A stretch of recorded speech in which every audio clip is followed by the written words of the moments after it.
We will learn the concept of base in a right angled triangle. Now, this can be tricky. Let us understand why and how. Here, ABC is a right angled triangle which is right angled at B.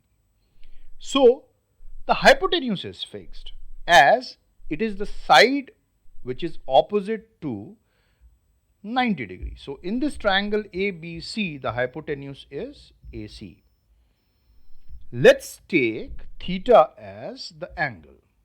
Now, in order to get this angle theta, the hypotenuse is in contact with some other side of the triangle.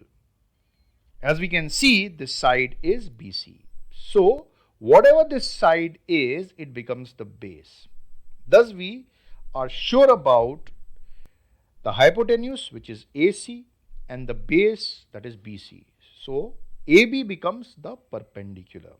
Similarly, if we take alpha to be the angle in the same triangle, then the hypotenuse does not change, which is still AC, and in order to get alpha, the hypotenuse is in contact with some other side, that is AB. So, for the angle alpha, AB becomes the base.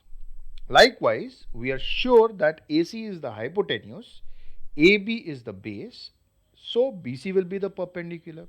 This leads to a very important conclusion that the base in a right angle triangle changes depending upon the angle that we are working with.